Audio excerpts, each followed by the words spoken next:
This is my life as a Montessori guide. Montessori is not a method. It isn't a style, an approach, or a set of materials. She was a person, a physician and a researcher, a 19th century girl with a dream, who grew up to be a truly indomitable woman, a voice of reason in a dehumanizing industrial age, a reformer who challenged governments and individuals to look carefully at the young souls around us, to see in their faces our hope and our innocence, and to offer them the care that they need, the dignity and compassion we all deserve. Maria Montessori. I see you in this work every day. I feel you in this house that wears your name, in the faces of the children and adults who spend their time here, working together, side by side.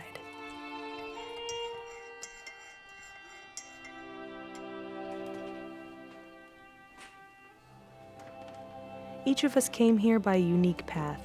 Mine started 12 years ago in Ireland, in a town called Selbridge, around 14 miles east of Dublin.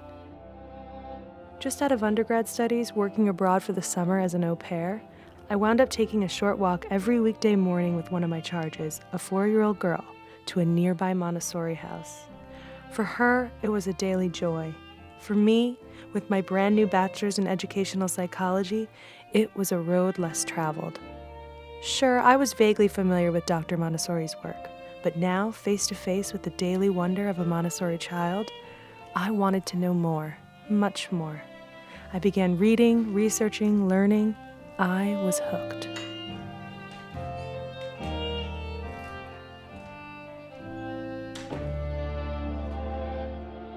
It seems like so much has been written about the 4 pillars that Montessori established as the basis of practice with primary-age children.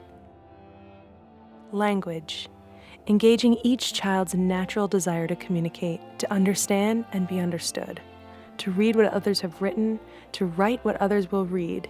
Language in Montessori is tactile, pervasive, expressive, and beautiful. Mathematics. It supports the development of what Dr. Montessori liked to call the mathematical mind, that natural human drive to count, to quantify, to find ways of knowing exactly how much, how many, how far, how long. Dr. Montessori didn't reinvent mathematics.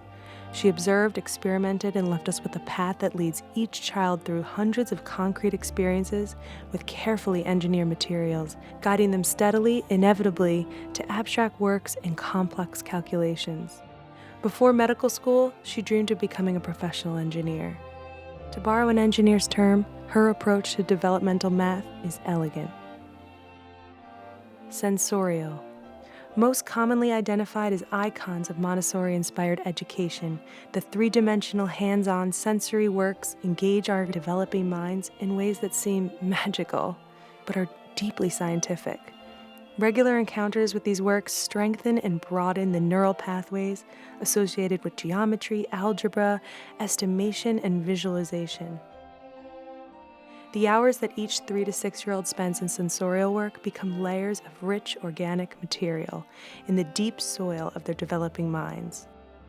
Yes, sensorial works are fun, but they also make the rest of our academic lives so much easier.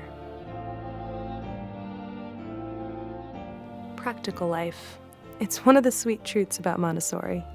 Most children begin their early childhood journey in our house right here, our bright south-facing atrium, engaged in simple things that they love, things that they know from their moms, dads, grandfathers, and grandmothers.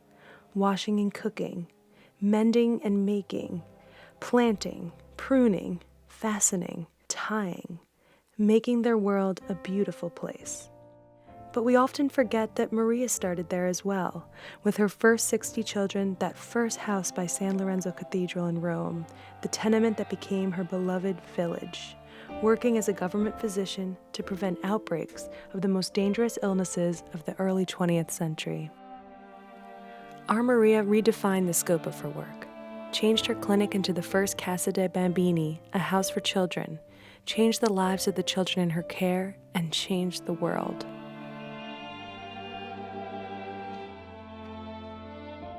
Like an early Maria von Trapp, she started at the very beginning, teaching her bambini what their parents would have taught them if they hadn't been working 12-hour shifts in the nearby factories. Hygiene, cleanliness, mending, and creating clothing, kerchiefs, then gardening, growing vegetables, planting flowers. Her flower boxes began appearing, hung outside every window of a building that had known so little hope.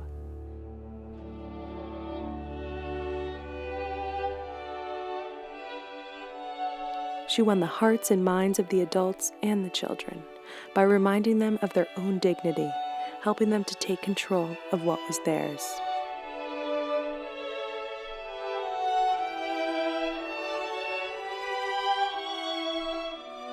Practical life works evolved over the years, but their underlying spirit remains the same.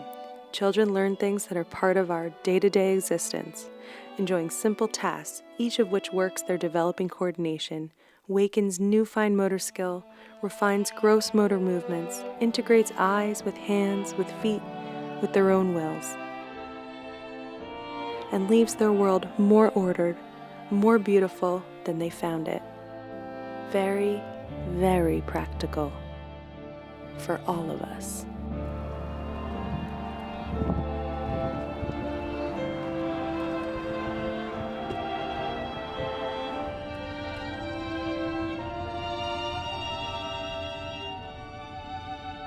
This is the life that we share at Maria's house.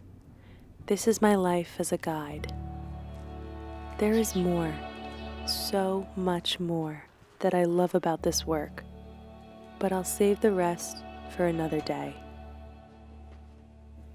This is the road we've taken together, and it has made all the difference.